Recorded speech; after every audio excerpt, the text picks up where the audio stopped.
கலைஞர் வருவதை பார்த்துவிட்டு காங்கிரஸ் எம்எல்ஏ அனந்தநாயகி கேட்டாராம், என்ன கலைஞர், மாமியா வீடு எப்படி இருந்தது? கேட்டதனுடைய நோக்கம் என்ன?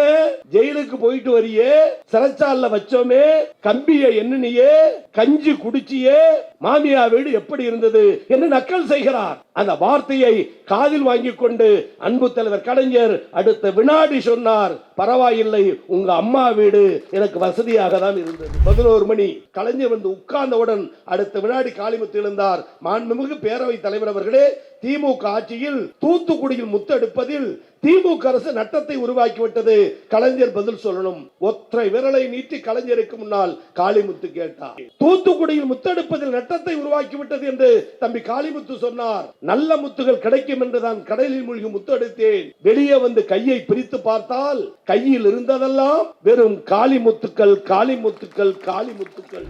ஏவிபி ஆசை தம்பி விரலை நீட்டுவதை பார்த்துவிட்டு எழுந்து சொன்னாராம், பேரவைத் தலைவர் அவர்களே, திமுக உறுப்பினர் ஏவிபி ஆசை தம்பி ஒண்ணுக்கு போறதா போக வேண்டியதானே, சிறுநீர் கடிக்க ஏன் உங்களிடம் அனுமதி கேட்கிறார்? அண்ணா பார்க்கிறார், கலைஞர் புரிந்து கொள்கிறார். சபையில் எழுந்து சொன்னார், பேரவைத் தலைவர் அவர்களே, எங்கள் திமுக உறுப்பினர் ஏவிபி ஆசை தம்பி சிறுநீர் கடிக்க அனுமதி கேட்டது உண்மைதான். அந்த நேரம் பார்த்து உங்கள் அமைச்சர் எதற்கு வாயை திறந்தார்? காமராஜருக்கு கோவம், ஏன் கூமுட்ட, மூளை இருக்கான்னு, அறிவு இருக்கான்னு, புத்தி இருக்கான்னு, கலைஞரை யாருன்னு நினைச்சேன்னு, வாய மூடுன்னு, கலைஞர் இருக்கிற வரைக்கும் சபைக்கு வராதேன்னு, உன்னால என் மானம் போச்சின்னு, மரியாதை போச்சின்னு, நீ வெளியே போனேன்னு. தூங்குறவனை எழுப்பிவிட்டா முடிக்காம என்ன செய்வான்? 2 பாக்கெட்ல விட்டுருப்பார். என்ன பிக்பாக்கெட் போலீஸ் 2 பாக்கெட்டை வெளியே எடுத்து விடுவார், எம்டி பாக்கெட். 1.5 நிமிடத்தில் 3 முறை சினிமா கொட்டைகளில் கைதட்டலை பெற்ற தலைவர் டாக்டர் கலைஞர் 70 ஆண்டுகளுக்கு முன்னால். விசில் அடிச்சா குஞ்சுகளுக்கு தெரிய வாய்ப்பில்லை. முடிந்தவரை காலில் விழ வைப்பது, இல்லை என்றால் திமுகவோடு மோத விடுவது, அதில் வடிகிற ரத்தத்தை நக்கி குடிப்பது என்ற புத்தி எனக்கு பாஜகவுக்கு இருக்கிற காரணத்தால் 15 எம்எல்ஏவை அடுத்த தேர்தலில் கால் வைக்க விடமாட்டேன் சொன்னார்கள். அடுத்த தேர்தல் வந்தது. 15 பேரும் தேர்தலில் போட்டியிட்டார்கள். போட்டியிட்டவர்களில் அண்ணா தோற்றார், போட்டியிட்டவர்களில் நாவலர் தோற்றார், போட்டியிட்டவர்களில் பல தலைவர்கள் தோற்றார்கள். போட்டியிட்டு வெற்றி பெற்ற 15 பேரில் 14 பேர் தோற்கடிக்கப்பட்டார்கள்.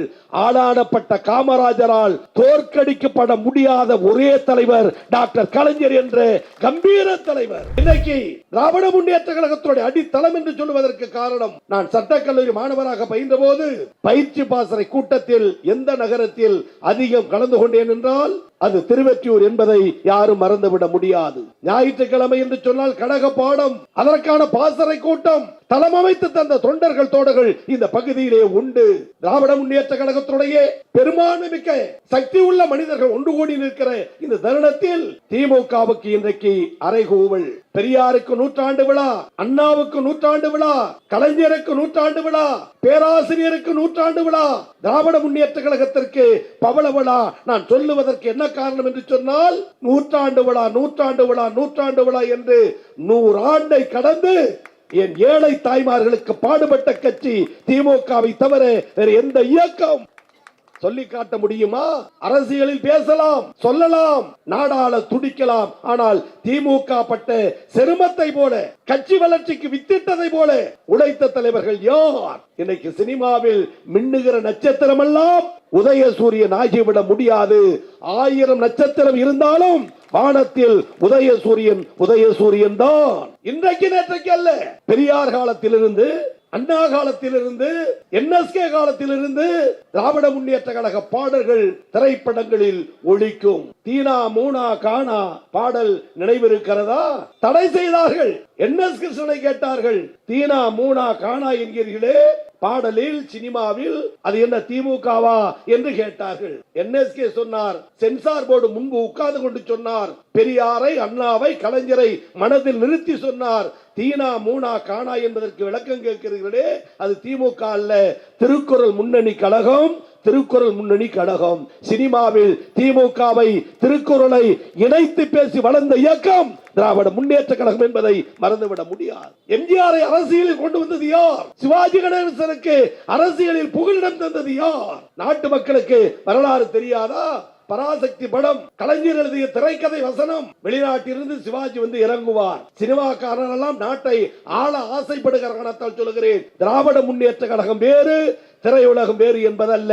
ஆனால் கொள்கையை, லட்சியத்தை வளர்க்க பயன்பட்ட இடம் எங்கள் திரைப்பட கூடங்கள். அதனால் தான் சொல்லுகிறேன், எம்ஜிஆரால் திராவிட இயக்கத்தை வளர்த்தோம், கலைஞருடைய பேச்சால், எழுத்தால், சிவாஜி மூலம் திராவிட இயக்கத்தை வளர்த்தோம். வெளிநாட்டிலிருந்து சிவாஜி வந்து இறங்குவார், ஒரு குரல் கேட்கும், அம்மா என்று. சிவாஜி பேசுகிற முதல் வார்த்தை, இதுதான் தமிழகத்தின் முதல் குரலா? நினைத்து பாருங்கள். எழுதினார் கலைஞர், ஆட்சிக்கு வந்தார், இதுதான் முதல் குரலா என்று ஏங்கிய கலைஞர் போட்ட கையெழுத்து. தமிழகத்தில் பிச்சைக்காரர்கள் மறுவாழ்வு திட்டத்தை கொண்டு வந்த தலைவர் டாக்டர் கலைஞர் என்ற தலைவர். எழுதலாம், பேசலாம், நடிக்கலாம், ஆனால் எழுதியதையும் பேசியதும் ஆட்சி அதிகாரத்திற்கு வந்த பிறகு சட்டமாக்கிய ஒரே தலைவர் டாக்டர் கலைஞர் என்ற அற்புத தலைவர் என்பதை மறந்துவிடக் கூடாது. அடுத்த காட்சி, சிவாஜி கணேசன் ஒரு பிளாட்ஃபார்ம்ல படுத்திருப்பார். போலீஸ்காரர் வருவார், ஒரு குச்சியை வச்சு தட்டுவார், தூங்குறவன எழுந்திருப்பார். சிவாஜி கண்ணை அப்படி கசக்கிக்கிட்டே முடிப்பார். போலீஸ்காரர் கேட்பாரு, என்னடா முடிக்கிற? அடுத்த வார்த்தை சிவாஜி சொல்லுவார், கலைஞர் பேனா, தூங்குறவனை எழுப்பிவிட்டா முடிக்காம என்ன செய்வான்? ஒரு செகண்ட்ல தூங்குறவனை எழுப்பிவிட்டா முடிக்காம என்ன செய்வான்? 2 பாக்கெட்டை பாக்கெட்ல விட்டுருப்பார். என்ன பிக் பாக்கெட் போலீஸ் 2 பாக்கெட்டை வெளியே எடுத்து விடுவார், எம்டி பாக்கெட். 1.5 நிமிடத்தில் 3 முறை சினிமா கொட்டைகளில் கைதட்டலை பெற்ற தலைவர் டாக்டர் கலைஞர் 70 ஆண்டுகளுக்கு முன்னால். விசிலடித்த குஞ்சுகளுக்கு தெரிய வாய்ப்பில்லை. நாங்கள் சாதிக்காததையா, நாங்கள் செய்து காட்டாததையா? தந்தை பெரியார் என்ற மாமனிதர் இல்லை என்றால் என் சகோதரிகளுக்கு நாற்காலி போட்டு உட்கார்கிற உரிமை, மரியாதை திராவிட இயக்கம் இல்லை என்றால் இந்த நாட்டில் கிடைத்திருக்குமா? நினைத்து பாருங்கள். என்னுடைய அன்பு தோழர்கள் நிரம்ப இருக்கிற காரணத்தால் கேட்கிறேன், திராவிட முன்னேற்ற கழகம் தான் நாட்டின் வளர்ச்சிக்கு பாடுபட்டது. இந்த பகுதியில் ஆற்றிய பணிகளை அருமை என்ன சட்டமன்ற உறுப்பினர் சொன்னார். சென்னை வளர்ச்சி குழுமத்தின் சார்பில் வட சென்னை வளர்ச்சி திட்டத்தில் எடுத்துக்கொண்ட வளர்ச்சி இன்றைக்கு தென் சென்னையை மிஞ்சக்கூடிய வகையில் வட சென்னை வளர்ந்திருப்பதற்கு காரணம் தமிழ்நாடு முதலமைச்சர் அண்ணன் தளபதியும் துணை முதலமைச்சர் அண்ணன் உதயநிதியும் என்பதை யாரும் மறந்துவிட முடியாது. சாதனைகள் பல புரிந்திருக்கிறோம், ஆட்சி அதிகாரத்திற்கு வந்திருக்கிறோம். ஆனால் இன்றைக்கு இருக்கிற அரசியல் சூழல், நாட்டு நடப்பு திராவிட முன்னேற்ற கழகத்தை வீழ்த்திவிடும் என்று ஒன்றியத்தில் இருக்கிற பாஜக, மோடி, அமித்ஷா இன்றைக்கு திட்டம் போட்டு நாடகம் ஆடுகிறார்கள். முடிந்தவரை காலில் விழ வைப்பது, இல்லை என்றால் திமுகவோடு மோத விடுவது, அதில் வடிகிற ரத்தத்தை நக்கி குடிப்பது என்ற புத்தி எனக்கு பாஜகவுக்கு இருக்கிற காரணத்தால் திமுகவுக்கு ஆகாத சக்திகளை எல்லாம் மிரட்டி உருட்டி எதிர் விளையாட்டு விளையாட ஆரம்பித்திருக்கிறார். நாங்கள் கேட்பதெல்லாம் ஆரிய திராவிட போராட்டம் தமிழகத்தில் என்றைக்கு உண்டு. திராவிட முன்னேற்ற கழகம் என்பது தீரர்களுடைய கூடாரம். எத்தனையோ கஷ்டங்களை பார்த்த கட்சி. 1949 திராவிட முன்னேற்ற கழகத்தை துவக்கி 1952, 57 என்று தேர்தலில் போட்டியிட்டு 1975, 65 என்று வெற்றி தோல்விகளை கடந்து 18 ஆண்டுகளுக்கு பிறகுதான் திராவிட முன்னேற்ற கழகம் ஆட்சி கட்டிலில் அமர்ந்தது. முதல் முறை திமுக வெற்றி பெற்றவுடைய எண்ணிக்கை 15. எங்கள் சகோதரிகளுக்கு சொல்லுவேன், என் தம்பிமார்களுக்கு சொல்லுவேன், திடீரென கட்சி துவக்கி நாட்டை ஆள வேண்டும் என்று எண்ணிய கட்சி திமுக அல்ல. 18 ஆண்டுகள் கட்சியை துவக்கி நாட்டு மக்களுக்கு உழைத்து சிறைக்கு சென்று போராடி இன்றைக்கு திராவிட முன்னேற்ற கழகம் நாளை தினம் தேர்தல் வந்தாலும் 7வது முறை திமுக ஆட்சி என்பதை எந்த கொம்பனாலும் மாற்ற முடியாத ஒரு வலிமை, சக்தி. எனவே முதல் முறை 15 எம்எல்ஏக்கள் தேர்தலில் போட்டியிட்ட போது வெற்றி பெற்றோம். காமராஜர் டெல்லி போனார். செய்திக்காக சொல்லுகிறேன், விமான நிலையத்தில் பத்திரிகையாளர் கூடி நின்று சொன்னார்கள். காமராஜரை பார்த்து கேட்டார்கள், திமுக என்பது நேற்று பெய்த மழையில் பூத்த காளான் என்று சொன்னீர்களே, 15 எம்எல்ஏக்கள் திமுகவுக்கு வெற்றி தானே, காங்கிரசுக்கு இழப்பு தானே என்று விமான நிலையத்தில் கேட்டார்கள். காமராஜர் சொன்னார், ஆமாங்கிற, ஒத்துக்கிறங்கிற, 15 எம்எல்ஏ ஜெயிச்சிட்டாங்கிற, ஆனா ஒண்ணுங்கிற, அடுத்த தேர்தலில் இந்த 15 பேரை சட்டமன்றத்தில் கால் வைக்க விட மாட்டேங்கிற சொன்னது யார்? பச்சை தமிழர் பெருந்தலைவர் காமராஜர். அரசியல் வரலாறு அனைவருக்கும் தெரிய வேண்டும் என்பதற்கு சொல்கிறேன். 15 எம்எல்ஏவை அடுத்த தேர்தலில் கால் வைக்க விடமாட்டேன் சொன்னார்கள். அடுத்த தேர்தல் வந்தது. 15 பேரும் தேர்தலில் போட்டியிட்டார்கள். போட்டியிட்டவர்களில் அண்ணா தோற்றார், போட்டியிட்டவர்களில் நாவலர் தோற்றார், போட்டியிட்டவர்களில் பல தலைவர்கள் தோற்றார்கள், போட்டியிட்டு வெற்றி பெற்ற 15 பேரில் 14 பேர் தோற்கடிக்கப்பட்டார்கள். ஆளானப்பட்ட காமராஜரால் தோற்கடிக்கப்பட முடியாத ஒரே தலைவர் டாக்டர் கலைஞர் என்ற கம்பீர தலைவர். அந்த கட்சியின் தலைவராக எங்கள் அண்ணன் தளபதி இருக்கும் போது அரசியலில் மிஸ்டர் சிஎம் சார் கொச்சைப்படுத்தி பேசுகிறாயே, இதுதான் அரசியல் பேச்சா? நாகரிகமா? முறையா? 15 பேர் தோற்கடிக்கப்பட்டார்கள். தலைவர் கலைஞர் வெற்றி பெற்றார். திராவிட முன்னேற்ற கழக வரலாற்றில் இந்திரா காந்தி தேர்தலில் நின்றார், வென்றார், தோற்றார் வரலாறு. ஜெயலலிதா அம்மையார் நின்றார், தோற்றார் வரலாறு. காமராஜர் தேர்தலில் நின்றார், வென்றார், தோற்றார் வரலாறு. எங்களை எல்லாம் ஆளாக்கிய பேரறிஞர் அண்ணா கூட தேர்தலில் நின்றார், வென்றார், தோற்றார் வரலாறு. இனமான பேராசிரியர், கழக பொதுச் செயலாளர், எனக்கு அண்ணன் இல்லாத குறையை போக்குகிற எங்கள் அண்ணன் என்று பாராட்டிய பேராசிரியர் தேர்தலில் நின்றார், வென்றார், தோற்றார், மீண்டும் வென்றார், மீண்டும் தோற்றார். உலக அரசியலில், இந்திய அரசியலில் போட்டியிட்ட தேர்தல் அனைத்திலும் வென்று காட்டிய ஒரே தலைவர் உலகத்தில் டாக்டர் கலைஞர் என்ற மாமனிதர். அவரிடம் அரசியல் சித்தாட்டமா? அவர் கட்சியில் சிறைச்சாலை சென்று வந்துவிட்டு கலைஞர் சட்டமன்றம் போகிறார். கருத்த மேனி, தளர்ந்த நடை, சிறை வாழ்க்கை. உள்ளே நுழைகிற நேரத்தில் காங்கிரஸ் கட்சி எம்எல்ஏ, பெண் எம்எல்ஏ அனந்தனாகி அமர்ந்திருக்கிறார் சட்டமன்ற உறுப்பினர்களோடு. கலைஞர் வருவதை பார்த்துவிட்டு காங்கிரஸ் எம்எல்ஏ அனந்தனாகி கேட்டாராம், என்ன கலைஞர், மாமியா வீடு எப்படி இருந்தது? கேட்டதனுடைய நோக்கம் என்ன?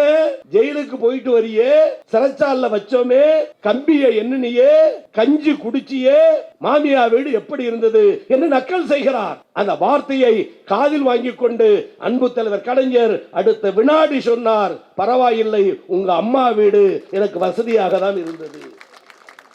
பேச தெரிந்த கட்சி திமுக, பேச கற்றுக் கொடுத்த கட்சி திமுக.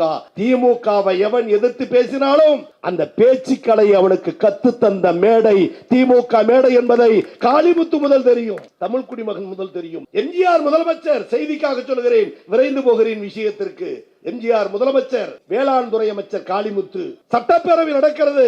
எம்ஜிஆர், நாவலர், காளிமுத்து எல்லோரும். கலைஞர் எதிர்கட்சி வரிசை. சட்டமன்றம் நடந்து கொண்டிருக்கிற அன்றைக்கு போக்குவரத்து துறை மானிய கோரிக்கை. சட்டமன்ற உறுப்பினருக்கு தெரியும், அண்ணனுக்கு தெரியும், ஒரு போக்குவரத்து துறை என்றால் அந்த துறையை பற்றி தான் அதிகம் பேச வேண்டும், மரபு முறை. ஆனால் காளிமுத்து WMA படித்தவர், MA PhD, 65 மொழி போராட்டத்தில் கிடைத்தவர். கோவிசரியன் கூட சமீப PhD, அவர் அன்றைக்கே PhD. கும்பகோணத்தில் உங்களை போல் ஒரு இளைஞராக, தொண்டராக நான் பேச்சை கேட்கிறேன். கலைஞர் மேடையிலே, அண்ணன் காளிமுத்து மேடையிலே பேசும்போது கலைஞர் சொன்னார், அடுத்து பேசுவான் என் தம்பி முத்தமிழ் வித்தகர் தம்பி காளிமுத்து என்றார். முத்தமிழ் வித்தகர் தம்பி காளிமுத்து என்றார். நான் நினைத்தேன் முத்தமிழ் என்றால் இயல் தமிழ், இசை தமிழ், நாடக தமிழ், மூன்றிலும் வித்தகர், எனவே MA PhD என்று கருதுகிறேன். ஆனால் இங்கிருந்து அங்கு போன பிறகு, அங்கிருந்து இங்கு வந்த பிறகு, வந்ததுக்கு அப்புறம் போன பிறகு, போனவர் இன்றைக்கு எங்கேயோ போய்விட்டார். ஒன்று புரிகிறது, முத்தமிழ் வித்தகர் அல்ல, இவர் முத்தமிழையும் வித்தவர். 10 லட்சம், 15 லட்சம், 20 லட்சம். சபை கூடியது. காளிமுத்து அமர்ந்திருக்கிறார். கலைஞர் எதிர்கட்சி, எம்ஜிஆர் முதலமைச்சர், போக்குவரத்து துறை மானிய கோரிக்கை. 11 மணி. கலைஞர் வந்து உட்கார்ந்தவுடன் அடுத்த வினாடி காளிமுத்து எழுந்தார். மாண்புமிகு பேரவை தலைவர் அவர்களே, திமுக ஆட்சியில் தூத்துக்குடியில் முத்தெடுப்பதில் திமுக அரசு நட்டத்தை உருவாக்கிவிட்டது, கலைஞர் பதில் சொல்லணும். ஒற்றை விரலை நீட்டி கலைஞருக்கு முன்னால் காளிமுத்து கேட்டார். நாவலர் சொன்னாராம், WMA படிச்ச திமிரு காளிமுத்துக்கு கலைஞர்ட்ட வாயை கொடுத்துட்டான், வாங்கி கட்டிக்காம உட்கார மாட்டான் பாருன்னு சொல்லி முடிக்கல. தூத்துக்குடியில் முத்தெடுப்பதில் திமுக அரசு நட்டத்தை உருவாக்கி விட்டது, கலைஞர் பதில் சொல்லணும். அடுத்த வினாடி கலைஞர் எழுந்தார். பேரவை தலைவர் அவர்களே, மாண்புமிகு அமைச்சர், வேளாண் துறை அமைச்சர், போக்குவரத்து துறை மானிய கோரிக்கை நடக்கிறது, சம்பந்தம் இல்லாமல் கேள்வி கேட்கிறார். ஆனாலும் சொல்லுவேன், அவருக்கும் சொல்லுவேன், இந்த அவைக்கும் சொல்லுவேன், தூத்துக்குடியில் முத்தெடுப்பதில் நல்ல முத்துகள் கிடைக்கும் என்றுதான் கடலில் மூழ்கி முத்தெடுத்தேன். தூத்துக்குடியில் முத்தெடுப்பதில் நட்டத்தை உருவாக்கிவிட்டது என்று தம்பி காளிமுத்து சொன்னார். நல்ல முத்துகள் கிடைக்கும் என்றுதான் கடலில் மூழ்கி முத்தெடுத்தேன். வெளியே வந்து கையை பிரித்து பார்த்தால் கையில் இருந்ததெல்லாம் வெறும் காளிமுத்துக்கள், காளிமுத்துக்கள், காளிமுத்துக்கள். WMA PhD. வேர்வை எடுத்து துடைக்க போனதுக்கு அப்புறம் இன்றைக்கும் சொல்கிறேன், கலைஞரையும் திமுகவையும் அரசியல் களத்தில் வென்று பேசுவதற்கு ஆள் யார்? இதே வடசென்னையில் எம்பி ஏவிபி ஆசை தம்பி வாலிப பெரியார் அந்தமான் சென்றார், பிரச்சார கூட்டத்திற்கு போனார், நோய்வாய்ப்பட்டு இறந்தார். அப்பேற்பட்ட வாலிப பெரியார் எம்ஜிஆர் 15 எம்எல்ஏக்களில் ஒருவர். செய்திக்கு வருகிறேன். சட்டப்பேரவையில், மக்கள் மன்றத்தில், பாராளுமன்றத்தில், மாநகராட்சி மன்றத்தில், ஊராட்சி கூட்டங்களில் ஒரு உறுப்பினர் பேச வேண்டுமானால் கையை உயர்த்த வேண்டும், விரலை நீட்ட வேண்டும், பேச வாய்ப்பு தாய் என்று வாய்ப்பு கேட்க வேண்டும். சபை கூடுகிறது. காமராஜர் முதலமைச்சர் பொன்னை நாடார், பொருளை நாடார், மதுவை நாடார், மங்கையை நாடார். பொன்னை நாடாமல், பொருளை நாடாமல், மதுவை நாடாமல், மங்கையை நாடாமல் இந்த நாட்டு மக்களின் நலனை நாடி நாடி உழைத்த தமிழர் பெருந்தலைவர் காமராஜர் என்ற கம்பீர தலைவர். சபை நடக்கிறது. 15 எம்எல்ஏக்கள், கலைஞர் பக்கத்தில், அண்ணா பக்கத்தில், 15 எம்எல்ஏ, திமுக உறுப்பினர் ஏவிபி ஆசை தம்பி கையை காட்டி எனக்கு பேச வாய்ப்பு தாய் என்று கேட்டார். எதிர்கட்சி வரிசையில் 23 எம்எல்ஏக்கள். நம்முடைய அன்பு தலைவர் அண்ணன் தளபதி சட்டமன்றத்தில் திருவிடைமருதூர் தொகுதி சட்டமன்ற உறுப்பினர் நான். முதல் வரிசையில் எழுந்து நிற்பார். சபாநாயகர் தனவால் பார்க்க மாட்டார். பின் வரிசையில் கத்துவேன், ஸ்பீக்கர் சார், சபாநாயகர், ஸ்பீக்கர் சார், எங்கள் தலைவர் இருக்கிறார், பேச வாய்ப்பு கொடு, மைக்கை கொடு, பேச அனுமதி கொடு என்று பின்னால் நின்று கத்துவேன். காரணம், ஒரு உறுப்பினர் எழுந்து விட்டால், விரலை காட்டிவிட்டால், கையை நீட்டிவிட்டால் பேச அழைக்க வேண்டும். ஏவிபி ஆசை தம்பி சபை நடக்கிறது. சட்டமன்ற சபையில் கையை நீட்டுகிறார், விரலை நீட்டுகிறார். அதை பார்த்துவிட்டு காமராஜர் அமைச்சரவையில் அமைச்சர் வேலை பார்த்த ஒருவர், காமராஜரிடம் நெருக்கமாக பழகியவர், ஏவிபி ஆசை தம்பி விரலை நீட்டுவதை பார்த்துவிட்டு எழுந்து சொன்னாராம், பேரவை தலைவர் அவர்களே, திமுக உறுப்பினர் ஏவிபி ஆசை தம்பி ஒண்ணுக்கு போறதா போக வேண்டியதானே சிறுநீர் கடிக்க, ஏன் உங்களிடம் அனுமதி கேட்கிறார்? திராவிட நாடு இதழில் அண்ணா எழுதுகிறார், அவர்கள் செய்த கிண்டலும் கேடியையும் பார்த்துவிட்டு உன் அண்ணன் அண்ணாதுரை முள் மீது உட்கார்ந்திருந்தேன். காங்கிரஸ் கட்சிக்கோ அதிமுகவுக்கோ மற்ற அரசியல் கட்சிகளுக்கோ இந்த வரலாறு உண்டா? 15 எம்எல்ஏ விரலை நீட்டுகிறார். ஒண்ணுக்கு போறதா போக வேண்டியதானே. நக்கல், நையாண்டி, கிண்டல். அண்ணா உட்கார்ந்து இருக்கிறார் சபையில், அருகே நாவலர், பக்கத்திலே பேராசிரியர், அடுத்து கலைஞர், 15 எம்எல்ஏக்கள். அண்ணா எழுதுகிறார், முள் மீது உட்கார்ந்து இருந்தேன். பதில் சொல்ல தெரியாதவர் அல்ல அண்ணா, பதில் சொல்ல தெரியும். கடமை கண்ணிய கட்டுப்பாட்டை கற்றுத்தந்தது அண்ணா. இப்படை தோற்கின் எப்படை வெல்லும் சொல்லி தந்தது அண்ணா. மாத்தான் தோட்டத்து மல்லிகைக்கும் மனம் உண்டு என்பதை சொன்னவர் அண்ணா. இன்னும் சொல்ல வேண்டுமானால் அடுக்குமொழி பேசி பேசி மக்களை கவர்ந்தவர் அண்ணா. இன்னும் வெளிப்படையாக சொல்கிறேன், பேசி பேசி பேசி பேசி பேசி பேசி பேசி பேசி ஒரு நாட்டை ஆள முடியும் என்பதை உலகுக்கு காட்டிய முதல் தலைவர் பேரறிஞர் அண்ணா. பதில் சொல்ல தெரியும். ஆனாலும் அண்ணா தான் பதில் சொல்லாமல் பக்கத்தில் இருக்கிற பேராசிரியர் விட்டுவிட்டு 3வது நாற்காலில் இருக்கிற கலைஞரை பார்க்கிறார். அண்ணா ஏன் பார்க்கிறார் என்று கலைஞருக்கு தெரியும், கலைஞர் பார்த்து விட்டார் என்று அண்ணாவுக்கும் தெரியும். அதற்கு அடிப்படை காரணம் அண்ணாவே சொன்ன தாரக மந்திரம், நான் சொல்லுவதை செய்கிற தம்பிமார்கள் ஆயிரக்கணக்கில் எனக்கு உண்டு. சொன்னவர் அண்ணா, கோவிசரியர் அல்ல. சொன்னவர் அண்ணா, ஆறுமுகம் அல்ல. சொன்னவர் அண்ணா, சுதர்சனம் அல்ல. சொன்னவர் அண்ணா, சங்கர் அல்ல. சொன்னவர் அண்ணா, அருதாஸ் அல்ல, மதிவாணன் அல்ல. நான் சொல்லுவதை செய்கிற தம்பிமார்கள் ஆயிரக்கணக்கில் எனக்கு உண்டு. ஆனால் நான் நினைத்ததை செய்கிற ஒரே தம்பி திருவாரூர் கருணாநிதி. அண்ணா பார்க்கிறார், கலைஞர் புரிந்து கொள்கிறார். சபையில் எழுந்து சொன்னார், பேரவை தலைவர் அவர்களே, எங்கள் திமுக உறுப்பினர் ஏவிபி ஆசை தம்பி சிறுநீர் கடிக்க அனுமதி கேட்டது உண்மைதான். அந்த நேரம் பார்த்து உங்கள் அமைச்சர் எதற்கு வாயை திறந்தார்? காமராஜருக்கு கோவம், ஏன் கூமுட்ட, மூளை இருக்கான்னு, அறிவு இருக்கான்னு, புத்தி இருக்கான்னு, கலைஞரை யாருன்னு நினைச்சேன்னு, வாய மூடுன்னு, கலைஞர் இருக்கிற வரைக்கும் சபைக்கு வராதேன்னு, உன்னால என் மானம் போச்சின்னு, மரியாதை போச்சின்னு, நீ வெளியே போனேன்னு ஆளானப்பட்ட காமராஜருடைய கால் தூசுக்கு சமமாக திமுகவை எதிர்க்க தமிழகத்தில் இன்றைக்கு நாதி உண்டா? அரசியல் பேசுகிறீர்களே, நாங்கள் என்ன செய்யவில்லை? பெண்களுக்கான திட்டம் 1,30,00,000 பேர். அன்றைக்கு பேசும்போது சொல்லுகிறார், வள்ளுவர் கோட்டத்தை கட்டி விட்டால் போதுமா? அருமை சகோதரர் தனியரசு வருகை தந்திருக்கிறார், பகுதி கழகத்துடைய செயலாளர். பேச்சின் போது சொல்லுகிறார், வள்ளுவர் கோட்டத்தை கட்டி விட்டால் போதுமா? இன்றைக்கு சொல்கிறேன், கம்பராமாயணத்தையும் பெரிய புராணத்தையும் வைத்துக் கொண்டு ஆரியர்கள் பிராமணர்கள் ஆடிய நேரத்தில் மொழியின் சிறப்பை காக்க, தமிழ் மொழியின் புகழை காக்க கலைஞர் எழுதிய அற்புத கோட்டம் வள்ளுவர் கோட்டமும் குறளோவியமும். ஐயன் பெயரில் எங்கு பார்த்தாலும் திருவள்ளுவர், திருவள்ளுவர் படம் அரசு கட்டிடத்தில், அரசு பேருந்தில் திருவள்ளுவர் படம் இருக்க வேண்டும் என்று சட்டம் போட்ட நம்முடைய தலைவர். 2000 ஆண்டு கலைஞர் முதலமைச்சர் கன்னியாகுமரிக்கு போனால் சுவாமி விவேகானந்தருடைய சிலை வானை முட்டி நிற்கும். கலைஞர் பார்த்தார், சுவாமி விவேகானந்தருக்கு கன்னியாகுமரியில் சிலை இருக்கும் போது உலகத்திற்கே அறப்பாலை தந்த, அறநூலை தந்த வள்ளுவருடைய சிலையை அந்த விவேகானந்தா சிலைக்கு அருகே வைக்க வேண்டும் என்று உலகத்தில் யாரும் சிந்திக்காத சிந்தனையை சிந்தித்து கன்னியாகுமரியில் ஐயன் வள்ளுவனுக்கு 2000 வருடத்தில் 133 அடியில் வானுயர சிலையை வைத்து வள்ளுவருக்கு பெருமை சேர்த்த தலைவர் டாக்டர் கலைஞர், அண்ணன் தளபதி, அண்ணன் உதயநிதி. இது 2000 ஆண்டு. இன்றைக்கு சொல்லுகிறேன், பணிவோடு சொல்லுகிறேன், 100 விழா கொண்டாடலாம். ஆனால் கலைஞர் வைத்த சிலைக்கு 2025 சிலைக்கு வெள்ளி விழா கொண்டாடிய நாடு தமிழ்நாடு என்று சொன்னால் மொழியை காக்க, இனத்தை காக்க எங்களை விட வேறு யார்? ஒரு பக்கம் சினிமா கூட்டம், ஒரு பக்கம் ஆரிய கூட்டம், மறுபக்கம் துரோக கூட்டம், மறுபக்கம் அடிமைகள் கூட்டம். இந்த கூட்டத்திலிருந்து நாட்டை விடுவிக்க 2026 நாடு முழுவதும் உதயசூரியன் உதிக்க வேண்டும். அதில் முதல் வெற்றி திருவெற்றியூர் மாதாவரமும் அமைய வேண்டும். அதற்கு ஆதரவு தாரீர் என கேட்டு அடைக்கும் போதெல்லாம் அடைக்கிற சகோதரன் மீண்டும் வருவேன். வாய்ப்புக்கு நன்றி, வணக்கம்.